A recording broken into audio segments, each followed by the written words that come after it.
हैं आप? होपफुली आप सभी लोग बहुत अच्छे हैं, स्वस्थ हैं, पढ़ने के लिए एकदम तैयार हैं। All good, all well. Shivanshi, Ankita, Dolly, गुड़िया, हर्षल, तनुज, महिमा, अमन, सुमित, अनिकेत, दिव्या, संदीप कुमार, रामकिशन, उज्जवल, अमिया, लकी, उपेंद्र, आर्यन, मुन्ना, धर्मांशु, राजन, जैकी, सभी साथियों को वेरी गुड मॉर्निंग। होपफुली आप सभी लोग बहुत अच्छे हैं।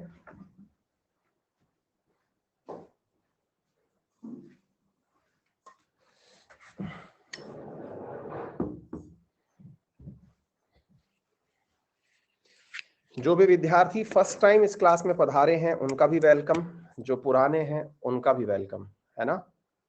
क्योंकि डे 1 से हम ये वाली क्लास पढ़ने वाले हैं, तो निश्चित ही आपको किसी को भी परेशान होने की जरूरत नहीं है। जो भी विद्यार्थी नए हैं उन्हें मैं कुछ नियम कानून बताऊंगा, उसके आधार पर फिर हम लोग आगे बढ़ेंगे। नियम कानून कुछ इस प्रकार से हैं कि आपको क्लास में, हाँ जी, जो भी विद्यार्थी नए हैं उन सबको कुछ जरूरी बातें बताई जाएंगी और जरूरी बातों में उनको कहा जाएगा कि किस प्रकार से क्लास पढ़नी होती है। यानी कि अगर ऑनलाइन क्लास पढ़नी है, विशेष रूप से अनअकैडमी की पढ़नी है, तो क्या करना होगा, किस प्रकार से रेगुलर आपको ये फॉलोअप लेना होगा, ये सारी की सारी बातें मैं आपको बताता चल रहा हूं। आप ध्यान से देखते चले। देखो बेटा, सबसे पहली बात ये है कि आप लोग जब पढ़ें तो आपको एक कंटेंट हमारे द्वारा यहाँ पर दिया जाएगा। उस कंटेंट को आप यहाँ से डाउनलोड कर सकते हैं।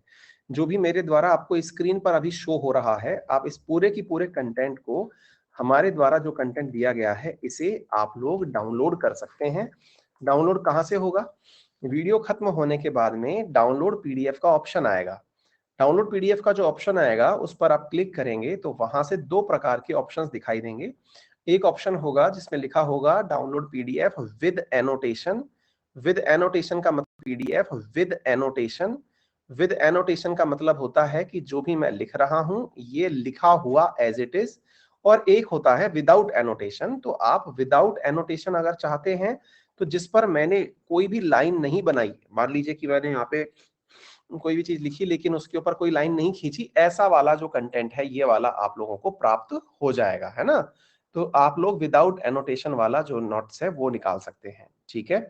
अच्छा, इसके अलावा एक सवाल फिर बनेगा कि सर क्या मुझे मतलब नोट्स बनाने की जरूरत है क्या? देखो बेटा, क्या होता है कि समटाइम्स हम बातें सुनते हैं तो सुनते सुनते हमारे दिमाग में और भी पैरेलली कुछ और चीजें चलने लग जाती हैं। और पैरेलली चीजें चलने लग जाती है से मतलब ये हुआ कि पढ़ा मैं पॉलिटी रहा हूं, आपका दिमाग जो है वो किसी और सब्जेक्ट में या किसी फिल्म की स्टोरी में या किसी और बात में आपका दिमाग चलने लग जाता है। तो आप क्या करें कि आप अपने लिए एक छोटी सी मतलब एक रजिस्टर हमेशा ऑनलाइन क्लासेस में साथ रखें जो रेगुलर आपके साथ रहे। आपको कोई ऐसा पॉइंट लग गया जो आपके लिए महत्वपूर्ण है, उसे केवल अपने लिए याददाश्त के पॉइंट ऑफ व्यू से लिख लें। यानी कि आप अपनी तरफ से शॉर्ट नोट्स बातों को ही लिखते चलें। मतलब जरूरी नहीं है हर बात लिखें, लेकिन जो आपको लगे कि हाँ ये पता नहीं मुझे बाद में याद रहेगी या नहीं रहेगी, खुद के लिए कुछ भी रिमार्क दे लें या अपने आप से कोई कमिटमेंट दे लें कि आज तो ये नोट्स याद करना ही है, सर के जैसे ही देने के बाद में हम इसको याद करेंगे ही करेंगे। इस टाइप से अपने आप को कुछ असाइनमेंट दे लें आप, है ना? अच्छा, इसके बाद में एक और चीज होगी कि सर हम इस क्लास में तो पढ़ रहे हैं और आपकी क्लासेस कैसे पढ़ सकते हैं? तो बेटा इस क्लास के साथ में क्या है कि आपको मेरा प्रोफाइल दिख रहा होगा। उस प्रोफाइल के नीचे एक शब्द दिया गया है फॉलो करने का। आप वहां पर मुझे फॉलो पर क्लिक करके फॉलो कर सकते हैं। दैट मीन्स आप भविष्य में आने वाली सभी मेरी क्लासेस को जब भी इस कैटेगरी में आएंगी आप उन्हें देख पाएंगे। मैं 4 सब्जेक्ट पढ़ा रहा हूँ, हिस्ट्री, ज्योग्राफी, पॉलिटी, इकोनॉमी। आप पॉलिटी में एंट्री किए हैं, इसके बाद में फिर मतलब इकोनॉमी और हिस्ट्री आ जाएगी और फिर हम लोग इसको घुमा करके वापस ज्योग्राफी पर ले आएंगे। फिर एक सवाल बनेगा, सर क्या मैं और सब्जेक्ट की क्लासेस भी देख पाऊंगा क्या? और सब्जेक्ट की क्लासेस देख पाऊंगा से मतलब ये हुआ कि सर हम मैथ, रीजनिंग, इंग्लिश इनकी क्लासेस भी देख सकते हैं क्या? बिल्कुल आप देख पाएंगे। और जब भी कोई क्लास बोले सर, जैसे मान लीजिए आपकी क्लास आज शुरू हुई है ना, math, reasoning, English, even science, बोले जैसे मान लीजिए सर आपकी तो आज क्लास शुरू हुई है, किसी एडुकेटर की इससे पहले ही शुरू हो गई थी, तो क्या करें? तो आप क्या करिए कि आप उनकी क्लास में जाएं और जाकर के उनका वो क्लास का जो है ना ऑप्शन, उसमें पहुंचे। आपको लेक्चर पता चल जाएगा, लेक्चर पता चल जाएगा। दैट मीन्स कि उनका लेक्चर, जैसे मेरा लिखा हुआ है पॉलिटी लेक्चर 1, है ना, ये लिखा हुआ है पार्ट 1 लिखा हुआ है, ऐसे ही आप लोगों का वहां पे लेक्चर लिखा हुआ आ जाएगा। तो वो जो लेक्चर लिखा हुआ आ जाएगा, उस लेक्चर को आप वहां से उठा के, है ना, मतलब कि आप उस लेक्चर का डे 1 पे पहुंच जाइए। डे 1 जहां लिखा हुआ है वहां से आपको वो क्लास देख लेनी चाहिए, ताकि आपको ये पता रहे कि सर ने शुरुआत में क्या क्या बातें बताई थी, है ना। हाँ जी, एक विद्यार्थी कह रहे हैं सर साइंस। हाँ, तो साइंस बेटा बहुत सारे टीचर्स पढ़ा रहे हैं अपनी इस कैटेगरी के अंदर ना, काफी सारे टीचर्स की क्लासेस साइंस की हैं, आप वहां से देख सकते हैं। इवन मैंने भी वंस अपॉन ए टाइम पढ़ाई थी साइंस, आप चाहें तो वो भी देख सकते हैं, आपके ऊपर है ना। ठीक है, और कोई बात? हो गया। हाँ, A4 बेटा इस क्लास के अंदर जो है वो कंटेंट की लास्ट में हम दे देते हैं, लेकिन आप चाहें तो इस पूरे की पूरे कंटेंट का बाद में भी एक पेज पे 3 प्रिंट निकलवा करके कर सकते हैं। ठीक है, अब शुरू करें। उम्मीद है आप लोगों को मेरी बात समझ में आ चुकी होंगी। हाँ जी, अब कुछ जो विद्यार्थी एकदम नए हैं वो एक दो जरूरी बातें और जान लें, फिर हम आगे की बात शुरू करते हैं। हम 40 मिनट से ज्यादा नहीं पढ़ते हैं ना, मतलब 40 मिनट हम जैसे लोगों को लगातार बोलना होता है। इट इज नॉट मैथ और रीजनिंग जिसमें मैं आपको करने के लिए कुछ दे दूं। हम नॉन स्टॉप 40 मिनट बोलते हैं। आपसे निवेदन है कि आप बीच में ना बोलें। आप बीच में ना बोले से मतलब है कि जो सवाल जुड़ा हुआ है, जब मैं आपसे पूछूं कि कोई डाउट्स है, तो आप डाउट मुझे कमेंट बॉक्स में लिखकर बोल दें। मेरे पढ़ाए हुए में से कुछ समझ में ना आ रहा हो तो आप मुझे बोल दें, लेकिन आप क्लास के बीच में अपनी कोई पुरानी कहानी लेके ना बैठ जाएं। ये ना समझें कि आपने इकलौते व्यक्ति हैं जिन्होंने सब्सक्रिप्शन लिया है, और भी बच्चे हैं जिन्होंने सब्सक्रिप्शन लिया हुआ है ना। ये ना समझें कि भाई मैंने मैसेज डाल दिया तो सर की रिप्लाई करना जिम्मेदारी है, नैतिक जिम्मेदारी है। जी नहीं, मुझसे इतने सारे बच्चे ऑलरेडी लाइव पढ़ रहे हैं, तो आपके बेतरतीब डाउट से, जैसे कि सर हम क्या बोलते हैं, आज की क्लास का पीडीएफ कहाँ मिलेगा, आरएनए का पीडीएफ कहाँ मिलेगा, या फिर सर मेरे पेट में दर्द हो रहा है, सर मेरी गर्लफ्रेंड भाग गई, ये सब बातें जो है ना, ये कमेंट बॉक्स में लाइव के दौरान ना करें। ठीक है, जब क्लास खत्म होने वाली हो तो आखिर के 5 मिनट में फिर रुकूंगा आपकी इन सब बातों को सुनने के लिए, पढ़ाने के बाद में, तो आप उस समय लिख लें, है ना। तो उस समय आप इस तरह की बातें कमेंट बॉक्स में डाल सकते हैं। कभी कभी हम लोग आपका जो टीचर से बात करने का ऑप्शन है वो भी हम लोग यूज कर पाएंगे, लेकिन उसे भी मैंडेटरी फीचर ना माने, है ना। रेज दी हैंड फीचर जो है, कभी कभी हम उस पर भी चर्चा करेंगे। ठीक है, आइए साथियों आगे बढ़ते हैं। तो बहुत सारी बातें मैंने डे 1 में जैसा होता है ओरिएंटेशन के नाम पर आपको बता दी हैं। तो शुरुआत करते हैं आज के सेशन की। आज के सेशन की शुरुआत करें तो ऑब्वियस सी बात है कि ये कभी संभव नहीं है कि हम बात करें और उन बातचीत में डॉक्टर BR अंबेडकर के बारे में बात करना भूल जाए। ऐसा पॉसिबल ही नहीं है, क्योंकि जिस किताब की हम बात करने जा रहे हैं, भारतीय संविधान, वो भारतीय संविधान के लेखक जो थे ना, वो BR अंबेडकर जी थे। तो भारतीय संविधान के निर्माता, फादर ऑफ इंडियन कॉन्स्टिट्यूशन, जब हम BR अंबेडकर जी की बात करते हैं तो ऑब्वियस सी बात है, हमको ये पता होना चाहिए जो एकदम बेसिक सा फैक्ट है। बेसिक सा फैक्ट ये है कि भारतीय संविधान का निर्माण कितने दिनों में हुआ। हाँ भाई, कमेंट बॉक्स में जल्दी जल्दी कुछ जरूरी बातों के आंसर देते चलिए।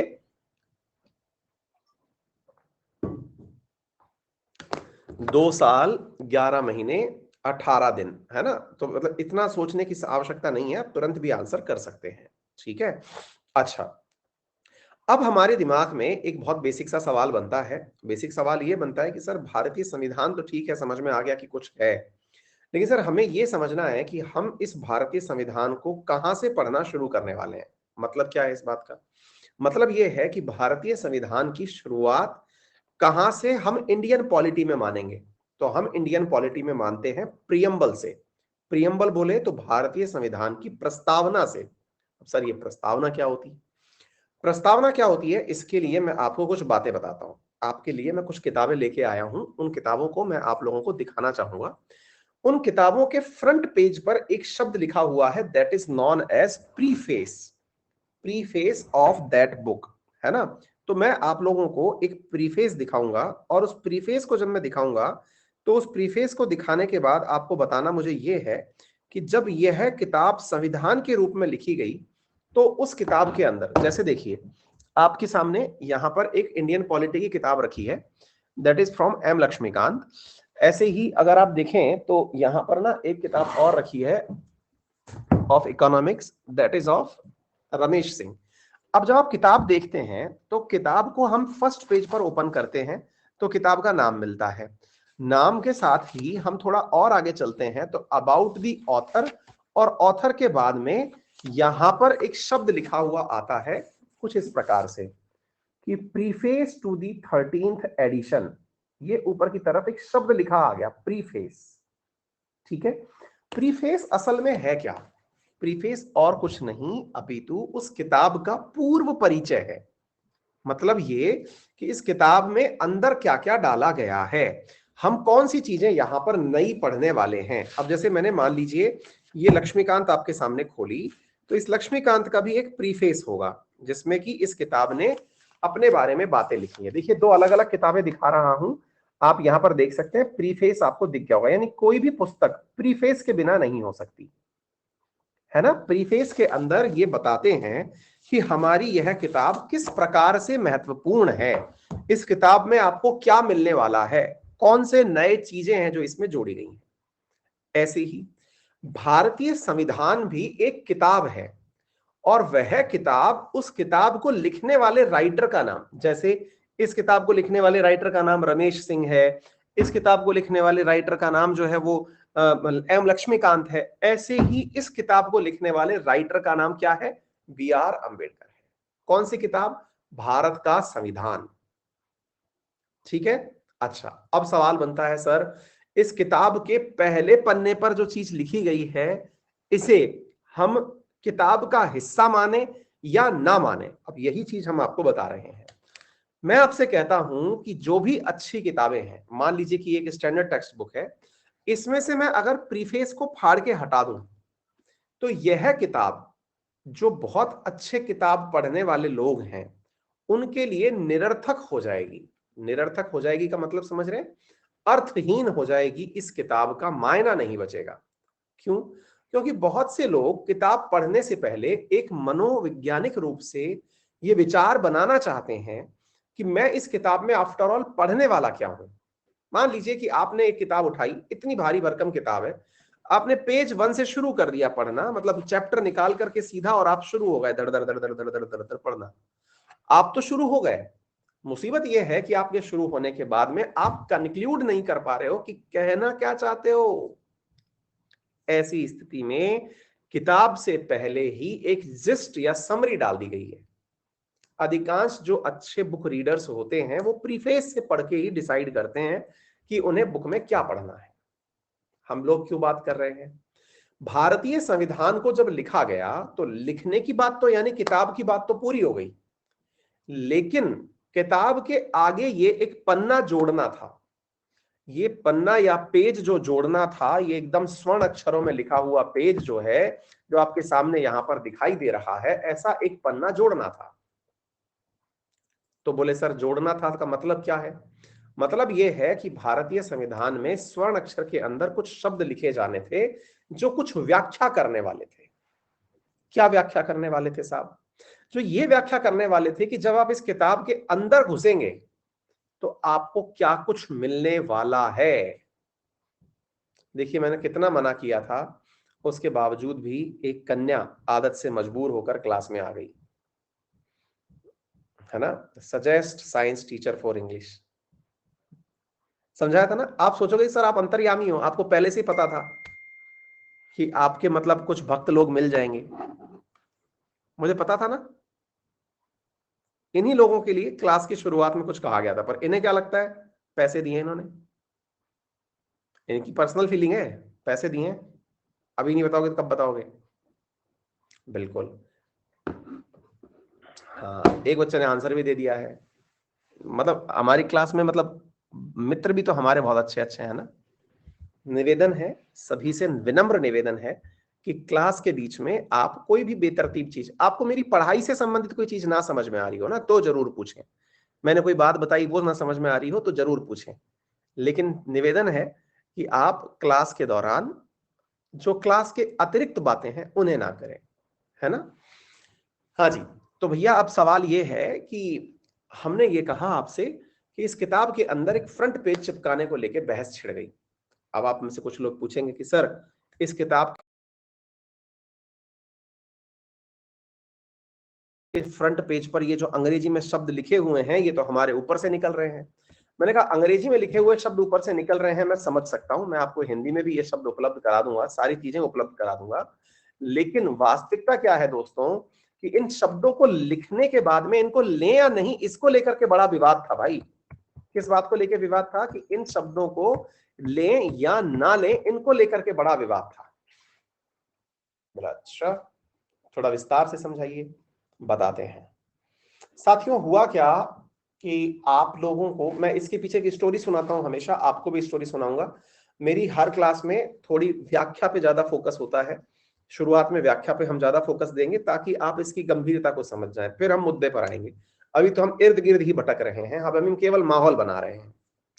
पूरा माहौल बनाने से समय मुझे एक जरूरत लगी, और वो जरूरत इस प्रकार से थी कि हमारे घर में समटाइम्स ना कोई फंक्शन जब होता है तो उस फंक्शन के समय पर हमारे घर वाले उस फंक्शन की पहले एक प्लानिंग करते हैं, है ना जी। तो उस फंक्शन की एक प्लानिंग चलती है कि भाई इधर से हमको ये मतलब खाना बनाने के लिए ये यहाँ से हलवाई बुलाना है, यहाँ से डेकोरेशन वाला बुलाना है, कपड़े इस दुकान से खरीदने हैं, इन रिश्तेदारों को बुलाना है, इन रिश्तेदारों को नहीं बुलाना है। इस तरह की बातें हम लोग बैठ करके करते हैं पहले।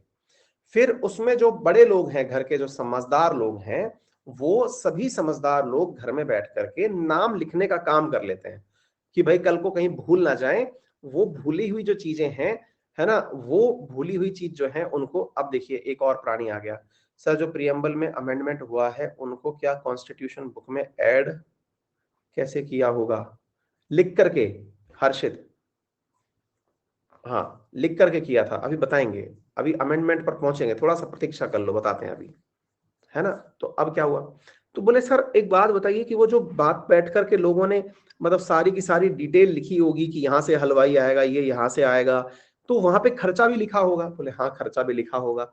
खर्चा लिख करके क्या कभी किसी ने ऐसा विचार किया होगा सर कि बर्थडे सेलिब्रेट करना है, बर्थडे सेलिब्रेट करने का हिसाब तो लगा लिया साहब कि हमने बर्थडे सेलिब्रेट में इन इन लोगों को बुलाना है, मीका जो है वो गाना गाएंगे, कैटरीना वहां डांस करेंगी, शाहरुख खान एंकरिंग करेंगे, हमने सब लिख लिया सर। लिख तो लिया सर, बजट नहीं बनाया। बजट नहीं बनाया तो मामला फैल जाएगा ना भाई, कितना पैसा लगाओगे ये तो देखना पड़ेगा ना।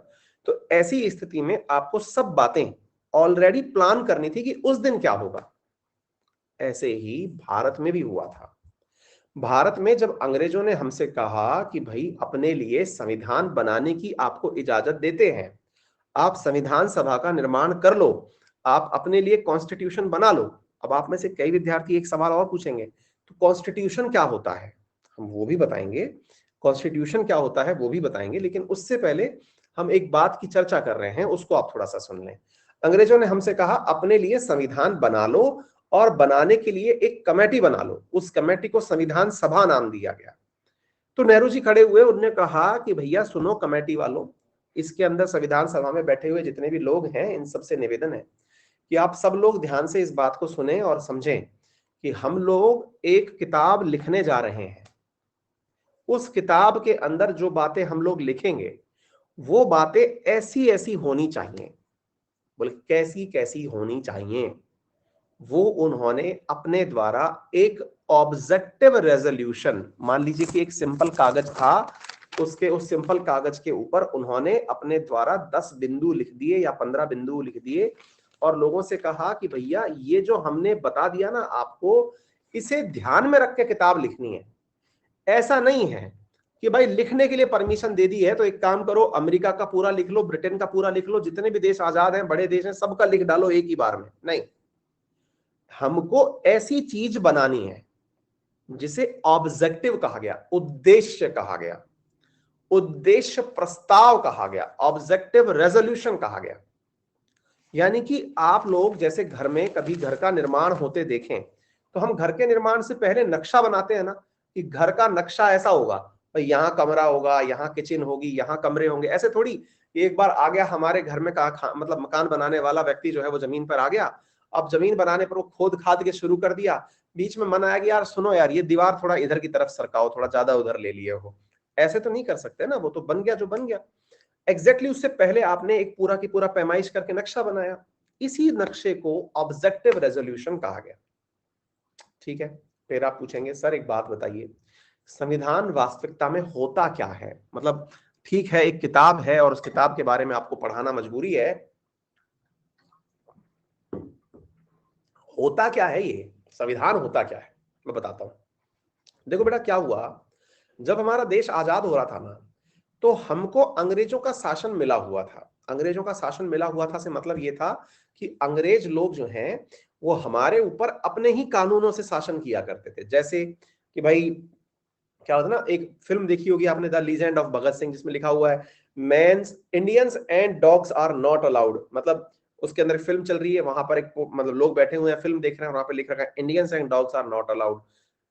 अंग्रेजों के नियम, थर्ड फर्स्ट क्लास एसी के अंदर इंडियंस आर नॉट अलाउड है। ऐसे ही मतलब उनके नियम अपने, कि भाई मतलब अगर कोई भी सरकार के खिलाफ बोलेगा जेल में डाल दिया जाएगा। ठीक है, सरकार के खिलाफ कुछ लिखेगा जेल में डाल दिया जाएगा, अखबार लिखेगा जेल में डाल दिया जाएगा। अंग्रेजों के अपने नियम। अब चूंकि हमारा देश बनने वाला था मतलब हम आजाद होने वाले थे, अंग्रेज हमसे जाने वाले थे। अब हम अंग्रेज जाने वाले हैं, तो जाने के बाद हम अपने देश को चलाएं कैसे? आप ऐसे समझो कि मैंने आज क्या किया, मेरे घर में पापा मम्मी है, पापा मम्मी ने कहा कि बच्चों तुम लोग हमारी बातों से बहुत परेशान हो गए हो। मम्मी रोजाना सुबह कहती हैं कि बेटा जग जाओ, स्कूल जाना है ना, बहुत बुरे लगते हैं। काम पर जाना है, पापा को मम्मी बहुत बुरी लगती हैं कि रोज मतलब चिल्लाना शुरू, चाय बन गई है, चाय ठंडी हो रही है, नहा रहे नहीं है, ये नहीं कर रहे, है ना। अच्छा ऐसे ही आप लोगों ने भी देखा होगा, पापा बार बार चिल्ला रहे हैं अरे पढ़ लो पढ़ लो, है ना। मतलब चिल्लाने का वो कर रहे हैं, लेकिन हम सुन सुन के परेशान हो गए, अरे पापा पढ़ लेंगे ना यार, क्या सर्दी में पढ़ाने का इतना लोड क्रिएट कर रहे हो, बोल रहे हैं वो। एक दिन पापा मम्मी दोनों स्ट्राइक पे चल दिए, दोनों मिलके क्या कह दिए कि सुनो बेटा, तुम्हें पढ़ना है तो पढ़ो, नहीं पढ़ना है तो मत पढ़ो, सोना है तो सो, मत सोना है तो मत सो। हम कुछ दिनों के लिए 10 दिन के लिए अपने घर जा रहे हैं, मतलब मायके जा रहे हैं, ससुराल कहीं भी चल दिए वो निकल के। ठीक है, और हमारे ऊपर जिम्मेदारी छोड़ दिए कि तुम जो है अपने हिसाब से डिसाइड कर लो कि कैसे तुम्हें पढ़ना है, कैसे रहना है, तुम खुद से करो। आपने मनाई फुल आजादी। पापा मम्मी के जाते ही तेज लाउड म्यूजिक के ऊपर जितने भी बजने वाली चीजें थी सब बजा दी। बढ़िया टीवी म्यूजिक लाउड चल रहा है ना। आप मतलब जो भी आप खुराफात मचा सकते थे आपने एकदम।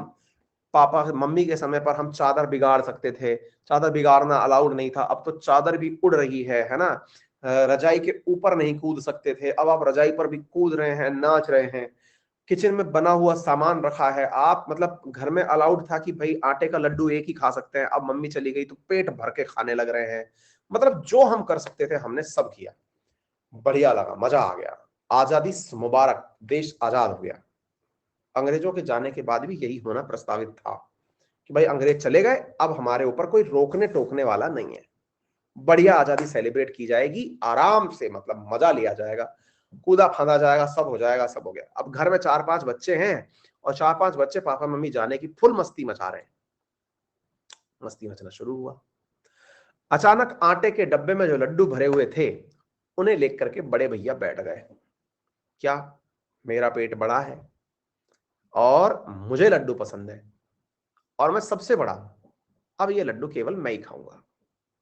अच्छा, अब वो छोटू जो सबसे छोटा बच्चा है, भाई साहब, अब वो जो छोटा बच्चा है जो आपका ही भाई है, वो क्या कह रहा है, भैया लड्डू हमें भी दे दो, हमें भी अच्छा लगता है, भूख हमें भी लग रही है। बोले नहीं, ये केवल ताकतवर व्यक्ति का होगा। अच्छा साहब, अब छोटू बेचारा रोना शुरू कर दिया। ठीक है, अभी सुनिए आगे चल रही है कहानियां। थोड़ी देर बाद साहब, अब आपकी बहन जो घर में है उनने कहा कि भैया हमें बाहर जाना है, मतलब वो घर से बाहर जाने लगी, घर से बाहर जाने लगी कि हमें जो है कॉलेज जाना है, कॉलेज जाना है। आपने कहा हम बड़े हैं, हम बड़े हैं और हम चाहते हैं कि घर की महिलाएं बाहर ना निकलें। बोले भाई साहब ये भी सही है, घर की महिलाएं बाहर ना निकलें, अब बहन जी को घर से जाना अलाउड ही नहीं है। अच्छा साहब, ये भी तगड़ा राग राग हो गया। फिर साहब हमने अपना बड़ा होने का बहुत दोहन किया। क्या दोहन किया कि बेटा सुनो, अब खाना पीना हो गया है खत्म, अब एक काम करो छोटू, तुम तो बर्तन मांजोगे, सिस्टर तुम जो है अब खाना बनाओगी, और जो एक भाई और रह गया उसको कहा कि तू बाजार से जा सामान लेके आ, हम बड़े हैं आराम करेंगे। आप कहेंगे कि भैया इससे अच्छे तो पापा मम्मी ही थे, जो कम से कम सारी चीजों की हेडेक खुद पर लेते थे।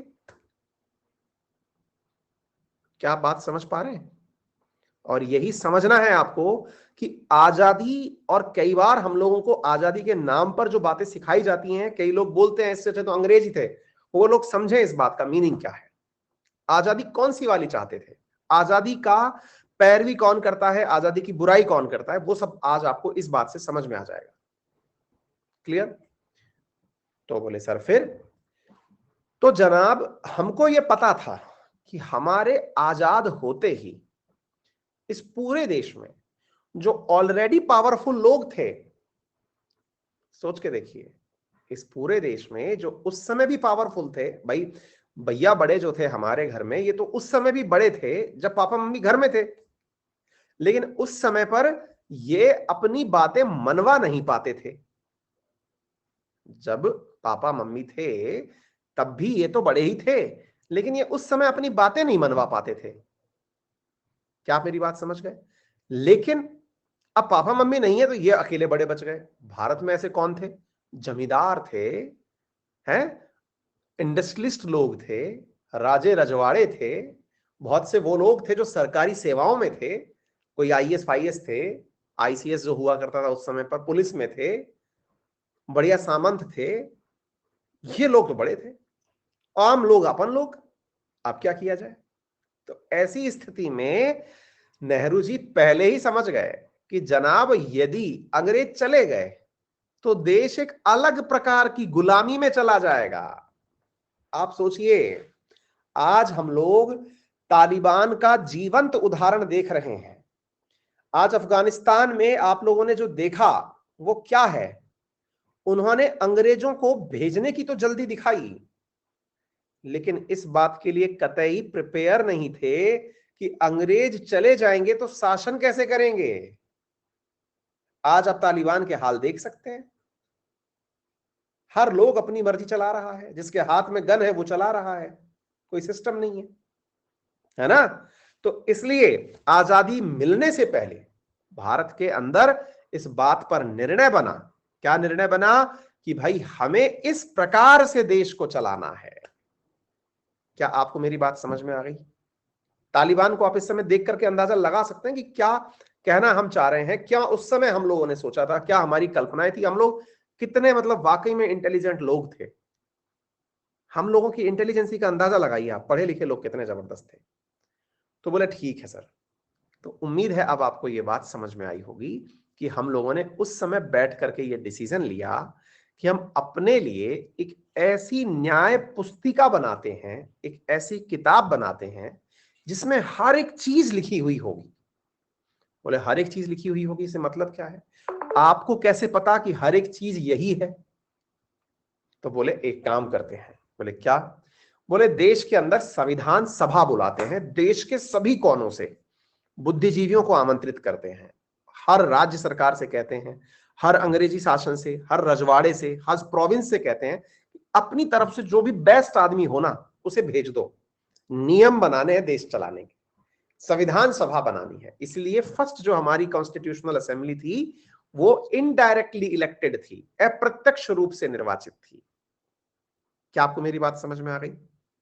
कहने का अर्थ यह हुआ कि हमने कहा कि अपने द्वारा आप लोग बुद्धिजीवियों को हमारे पास भेज दो, आम आदमी को मत भेजिए। आम आदमी तो समझेगा ही नहीं कि देश चलाने की जरूरत क्या है, भेज दो। और हम सब लोग मिलकर इस देश के हर उस नागरिक का, हर उस तबके का, महिलाओं का, दलित का और वंचित का, शोषित का, हर प्रकार के व्यक्ति का प्रतिनिधित्व करने के लिए लोग भेजो। आ गए संविधान सभा में, सब लोग बैठ गए और अब टेबल पर चर्चा शुरू होती है। साहब क्या शुरू होती है? कि देश आजाद होगा। ये 9 तारीख की बात है, 9 दिसंबर 1946। 11 तारीख को प्रस्ताव लाया गया, 13 तारीख को पास हो गया।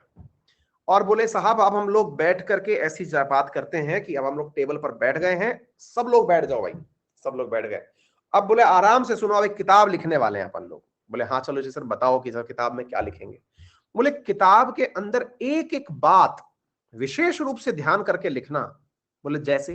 बोले देखो सुनो, किताब के अंदर लिखना कि हमारे यहां पर प्रॉपर तरीके से न्याय हो। अब साहब लोग अड़ गए, न्याय कौन करेगा?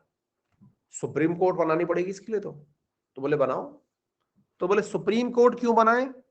हम तो ईरान की तरह से न्यायपालिका बनाना चाहते हैं जब धर्म अधिकारी निर्णय करेंगे। किसी ने कहा ऐसे नहीं साहब, सऊदी अरब की तरह करेंगे सर। बोले वहां क्या? एक हाथ से अगर किसी ने चोरी करी है, हाथ काट दो। अपन को सीधा चाहिए हिसाब, हाथ के बदले में हाथ चाहिए, लोड नहीं चाहिए एकदम। ठीक है साहब। फिर एक बंदा खड़ा हो गया, बोला साहब हमको न्याय ऐसा चाहिए कि जो साहब ने कह दिया कि आप उनके सामने हंसे क्यों। अभी मैं कल परसों पढ़ रहा था कि किम जोंग उनके सामने एक बच्चा हंस गया, मरवा दिया उसको। हंसा क्यों? ओहो भैया, तो ये तो बोले गजब चीज है यार। बोले फिर क्या करें? तो बोले सब लोग अपना अपना राय रखो कि बताओ न्याय कैसा चाहिए। तो बोले एक काम करते हैं, ये तो बहुत मुश्किल है कि न्याय कैसा चाहिए। तो न्याय के लिए अपन एक कमेटी बनाते हैं, और कमेटी को क्या काम देते हैं कि वो दुनिया भर के जितने भी कॉन्स्टिट्यूशन है उनका अध्ययन करे, बढ़िया बढ़िया न्यायपालिकाओं का अध्ययन करे। और बोले फिर बोले उनको पूरी तरह से जिम्मेदारी दी जाए। जैसे यूनाइटेड स्टेट्स के अंदर से जो बातें आपको अच्छी लगी वो निकाल लाओ, आपको ब्रिटिश पार्लियामेंट में से जो बातें अच्छी लगी वो निकाल लाओ, ये जो है ना रूल ऑफ लॉ, ये निकाल लाओ। आयरिश जो कॉन्स्टिट्यूशन है उसमें से जो चीज आपको अच्छी लगी वो निकाल लाओ। फ्रेंच कॉन्स्टिट्यूशन से जो बात आपको अच्छी लगी वो निकाल लाओ। अब देखो, आप ये लाइन पढ़ के देखो, equality fraternity in the preamble, जो हमने शब्द डाला है, क्लियर। और देखो यूएसएसआर से जो बात अच्छी लगी निकाल लाओ, साउथ अफ्रीका से, जहां से साउथ अफ्रीका से जो बात अच्छी लगी निकाल लाओ, 1935 का जो एक्ट है उसमें से जो बात अच्छी लगी निकाल लाओ। बस सब जगह से जो चीज आपको पसंद आ रही है वो निकाल लो। बोले फिर उन पर चर्चा करेंगे कि देश कैसे चलाना है। बोले ठीक है।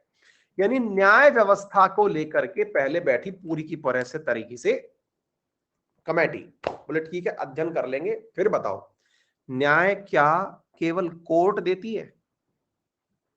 ध्यान से सुनिएगा। बोले न्यायपालिका तो बना लेंगे, लेकिन क्या न्याय केवल कोर्ट देती है क्या? आप में से कईयों के ऊपर से निकल जाएगा। आप नहीं नहीं सर, वो अर्ध न्यायिक बॉडियां जो होती है ना, क्वाजी ट्रिब्यूनल्स भी तो देती हैं सर। सर वो जो लोक अदालत होती है वो भी तो देती है सर। अरे मैंने कहा महाराज मैं वो बात ही नहीं कर रहा, मैं कुछ और कर रहा हूं। तो बोले तो क्या बात कर रहे हो? अरे मैं पूछ रहा हूं क्या समाज भी न्याय करता है क्या? ये कौन सा न्याय होता है? ये कौन सा न्याय होता है? अच्छा, आप खाप पंचायत की कह रहे हो, पंचायत फैसला सुना दे, उसकी बात कर रहे हो क्या? यहाँ पे जस्टिस, उसके आगे सोशल जस्टिस, उसकी बात कर रहे हो क्या? हमने कहा नहीं, यही सीखना है। क्या? सामाजिक न्याय का अर्थ यह है कि हमारे साथ में समाज के जितने भी वर्ग निवास कर रहे हैं उन्हें यह एहसास ना हो कि बड़े भैया ने, अब ध्यान से सुनिएगा, 4 मैंने उदाहरण लिए थे, बड़े भैया, छोटे भैया, एक बहन हमारी और एक छोटा भाई, उनमें से हमारे इन 3 को ये एहसास ना हो कि बड़े भैया हमारे ऊपर तानाशाही कर रहे हैं। क्या आपको मेरी बात समझ में आ रही है? यानी कि हमारे समाज के अंदर ना तो ऊंच नीच का भाव हो, ना जात पात का भाव हो, ना असमानता हो, कोई भी चीज हमारे समाज में ना हो, तभी न्याय की स्थापना होती है। ये जो छोटा सा शब्द लग रहा है ना, सुनने में जो लग रहा है सामाजिक न्याय, सामाजिक न्याय कोई मजाक नहीं है, ये बहुत बड़ी लाइन है जिसकी व्याख्या देते देते रिजर्वेशन देना पड़ा।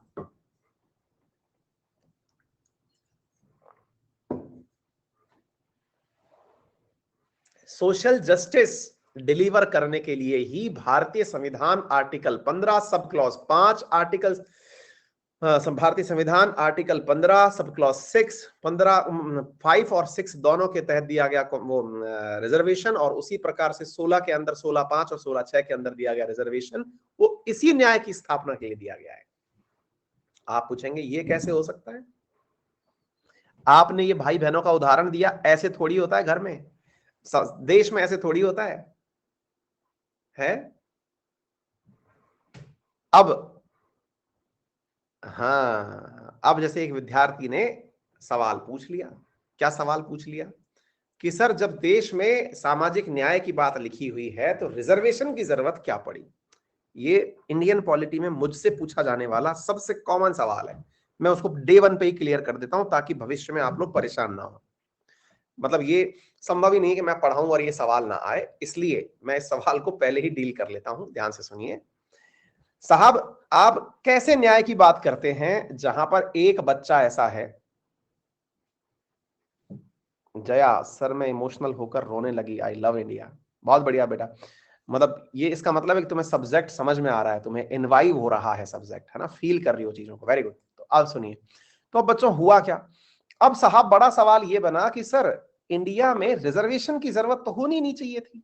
और पॉइंट है क्यों? क्योंकि सर एक बच्चा इतना होनहार है। अब जैसे मैं मेरी बात बताऊं कि मेरी रैंक 235 है आरएएस के अंदर।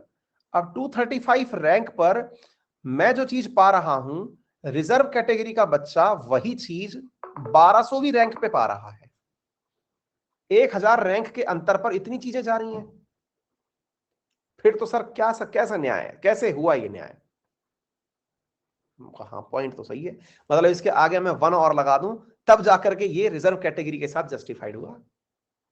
तो फिर सर कहां न्याय कहां है? ये तो असमानता हुई ना, समानता कहां हुई? न्याय तो हुआ ही नहीं। मैंने कहा नहीं, यही तो न्याय है, यही तो न्याय है कि मेरे साथ में 1200 रैंक वाला व्यक्ति भी मेरे ही पद पर आके बैठेगा। बोले पागल हो गए हो क्या? पैसा वैसा देके सेलेक्ट हुए हो क्या? कैसे न्याय है ये?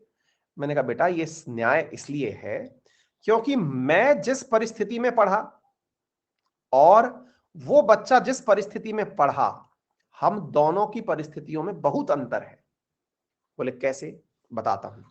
देखो भैया, मेरे बापू मतलब मेरे पिताजी वो शिक्षक हैं, मेरे पिताजी के पिताजी वो भी शिक्षक हैं, प्रिंसिपल थे वो। मेरे पिताजी के तीनों भाई कॉलेज में प्रोफेसर, राजस्थान यूनिवर्सिटी में प्रोफेसर। मेरे ताऊजी जो हैं वो बिट्स पिलानी में डीन। मेरे बाबा प्रिंसिपल, है ना। मेरे दोनों भाई जो ताऊजी के बेटे हैं वो एम्स से, वो आईआईएम से पास आउट। मेरा तो पूरा घर ही पढ़ने वाला है भाई। मेरे घर में कोई बिना पढ़ा लिखा आदमी नहीं है, जहां ढूंढोगे वहां पढ़ा लिखा आदमी है। अरे सर आप तो अपना विज्ञापन कर दिए। मैंने कहा प्रभु मैं विज्ञापन नहीं कर रहा हूं, मैं आपको बता रहा हूं कि मेरे आप लेफ्ट राइट कहीं भी जाओगे, बोले आपका परिवार एक ऐसा केस हो सकता है, लेकिन सबके साथ ऐसा थोड़ी होता है सर। हर व्यक्ति की परिस्थितियां ऐसी थोड़ी हैं। मैंने कहा अभी बताते हैं आपको। ये तो मैंने शैक्षणिक आधार पर आपको आधार दिया, अभी मैं पहुंचूंगा दूसरे आधार पर भी जिसमें आप न्याय को समझ पाएंगे। ठीक है, अब बोले सर इसको कैसे कंपेयर करेंगे? मैंने कहा बेटा ये जो बच्चा है ना इस कैटेगरी के अंदर, इसको एक बहुत बड़ा साइकोलॉजिकल बैरियर मिला है हमेशा, जिसे शायद आप ना समझ पाए। आप इसलिए नहीं समझ पाएंगे क्योंकि एक बहुत बड़ी मतलब पंक्ति है जिसको कि मतलब बहुत जगह कोट किया जाता है, और वो पंक्ति इस प्रकार से है, वो क्या जाने पीर पराई जिसकी कभी ना फटी हो बेराई। अब आप पूछेंगे ये क्या मतलब है?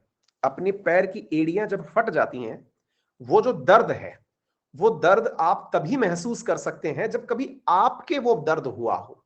दूसरे की फटी बिराई देख करके आपको वो केवल एक लक्षण लगेगा। आप जरा विचार करें कि कैसा हो जब आप कहीं जा रहे हो तो आपके आने से पूर्व आपकी ये मजबूरी हो कि आप हाथ में लकड़ी लेकर चलें, और लकड़ी को इसलिए बजाते हुए चलें कि किसी और को आपसे छूना ना पड़ जाए।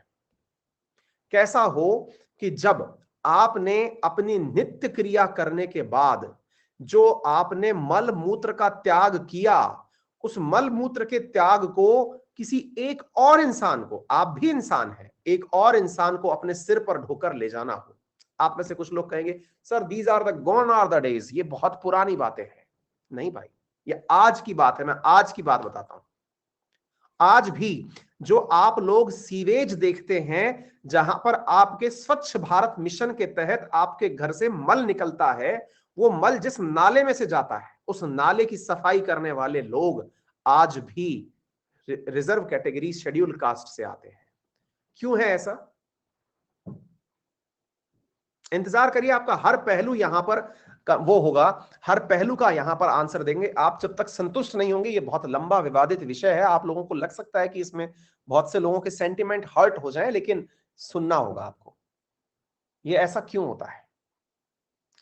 आप तो खुद शहर में रह करके पढ़ना लिखना शुरू कर दिए। आप में से खुद बहुत से लोग आज रेस्टोरेंट में जब एंट्री करते हैं, तो एंट्री करने के बाद रेस्टोरेंट वाले से ये नहीं पूछते कि आप किस जाति से हैं। आप बाहर निकल चुके हैं, शहरीकरण में जा चुके हैं, क्योंकि आप पढ़ लिए।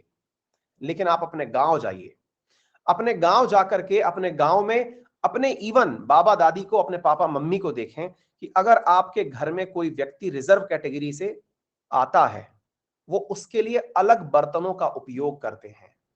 उन्हें उन ग्लास में, उन कपों में आज भी चाय नहीं पिलाई जाती जिनमें आप पीते हैं। कड़वा सच है, सुनने में बुरा लगेगा। कड़वा सच है कि जब आप किसी डॉक्टर को दिखाने जाते हैं तो उससे पहले उसका सरनेम पूछते हैं। कड़वा सच है ये, आज भी होता है, मतलब इसमें कोई वो नहीं है दो राय। और आप पूछेंगे सर आप जनरल कैटेगरी के होके ये सब बातें बोल रहे हैं। भैया मैं न्याय की बात कर रहा हूं, कैटेगरी तो मेरी बनी ही क्यों, मुझे यही समझ नहीं आ रहा। मतलब न्याय तो समाज में होता ही तब ना, कि मुझे कैसे ये विभेदित किया जा रहा है। जरा विचार करें, यहां पर ये जो सबसे बड़ी बात है कि मुझे ये कैसे कहा जा रहा है कि अंकित अवस्थी आप जनरल कैटेगरी के हो, आप पंडित हो, आप ऐसी बातें बोलते समय शोभा नहीं देते। अरे भाई गलत बात बोल रहे हो आप। मैं पंडित हूं, ये वर्ण व्यवस्था ही क्यों है? होनी नहीं चाहिए ना।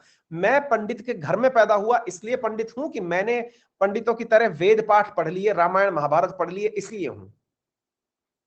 मेरे कर्म से हूं या मेरे जन्म से हूं? मेरे कर्म तो मुझे कहीं तक भी नहीं ले जाते। मैं अपने आप को एज एन एक्सेप्शन ले लेता हूं, क्योंकि मैंने ये सब चीजें पढ़ी हुई हैं, मतलब जितनी भी रामायण गीता महाभारत, मैं एक एज एन एक्सेप्शन। लेकिन क्या हर व्यक्ति जो इस धर्म में पैदा, इसमें जाति में पैदा हो रहा है, क्या वो वेद पाठी है? क्या वो पूरी तरह से पढ़ा हुआ है? नहीं। फिर जन्म के आधार पर वर्ण व्यवस्था क्यों? दोष किसमें है? वर्ण व्यवस्था में है ना। इस वर्ण व्यवस्था को ही सुचारू करने के लिए सामाजिक न्याय की बात की गई थी। सामाजिक न्याय, ताकि वर्ण व्यवस्था के अंदर पनपी हुई कुरीतियां दूर हो जाए। कुरीतियों के नाम पर क्या था? जाति का सबसे पहले जो आपने 4 प्रकार की जातियां निकाल दी, उन जातियों को दूर करने के लिए, उनके बीच के विभेद को दूर करने के लिए। आप पूछेंगे सर लेकिन सर एक बात बताओ, मेरा एक दोस्त है, उसके फादर आईएएस हैं।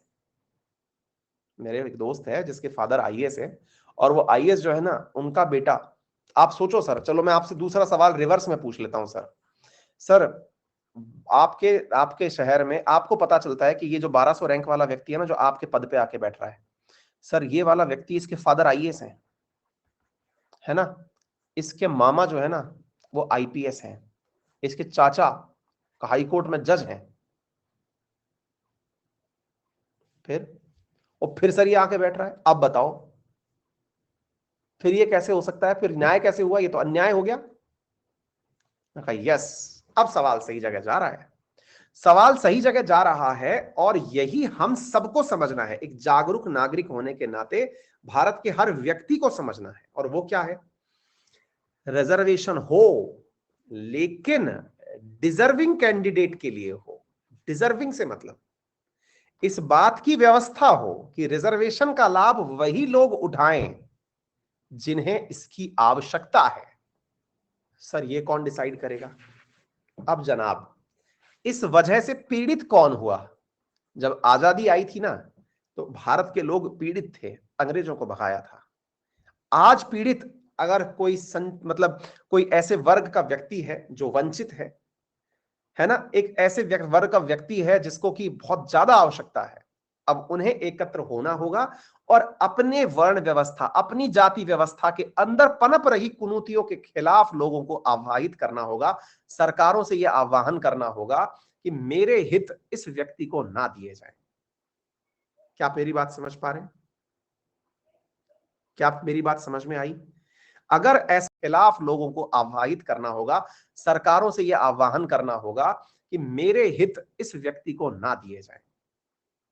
क्या आप मेरी बात समझ पा रहे हैं? क्या आप मेरी बात समझ में आई?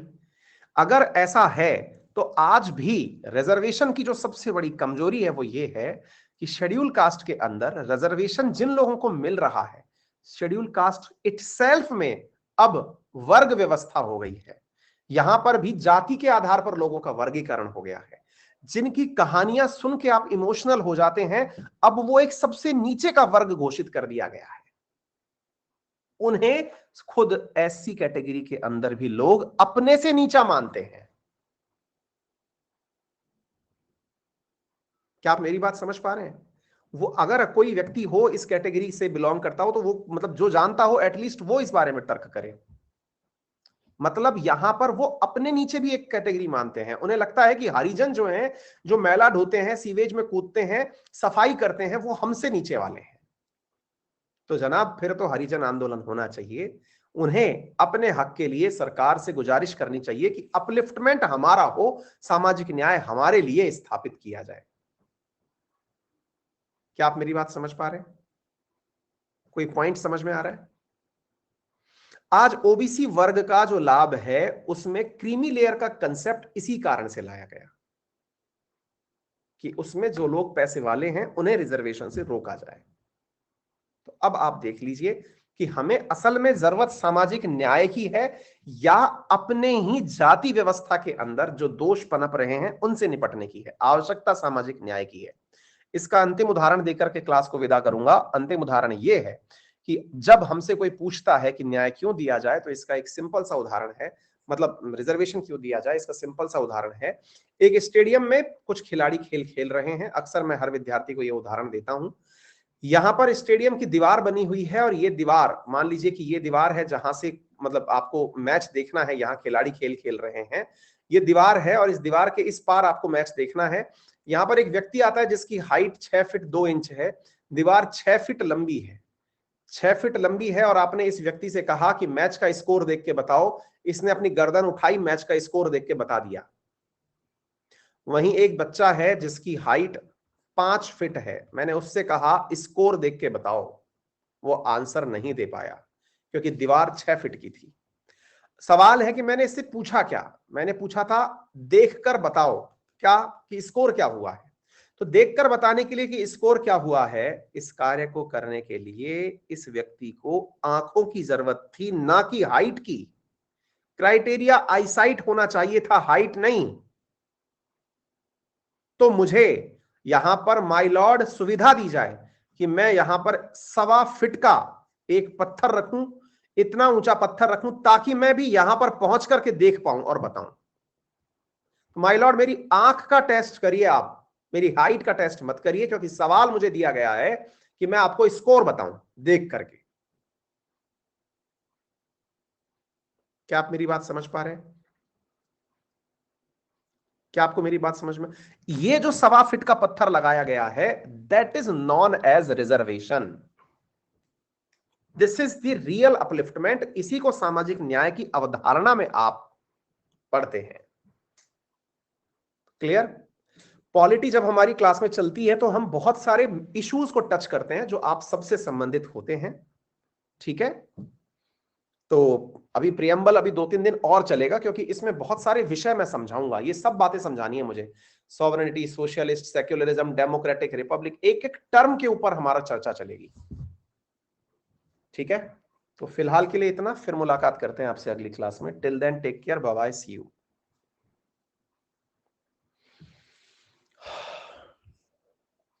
आपसे बार बार क्या लिख रहा है कोई बच्चा? पढ़ने का मन करता है। आशीष, जब भी पढ़ता हूं बहुत कुछ सीखता हूं। अच्छा, पॉलिटी है ही इतना अच्छा रोचक सब्जेक्ट। ऐसे तो आर्मी में भी हाइट नहीं होनी चाहिए। अनुराग बेटा, हर ऐसे अनुराग ने जो शब्द लिखा ना, मैं इस पे भी कल डिबेट कर सकता हूं, लेकिन पहले ही आंसर सुन लो। कुछ स्पेसिफिक चीजें हैं। स्पेसिफिक चीजों से मतलब क्या है कि आपको बहुत सी जगह पर एक पर्टिकुलर क्राइटेरिया फिट करना है। क्राइटेरिया फिट करना है कुछ चीजें डिलीवर करने के लिए, जो कि अपने आप में एक डिबेटेबल इश्यू है कि यहां पर रिजर्वेशन होना चाहिए नहीं होना चाहिए, ये एक डिबेट का विषय है। लेकिन जो कमेटी इन चीजों को रिकमेंड करती है उनके सामने यह प्रश्न यथार्थ है, उठना चाहिए।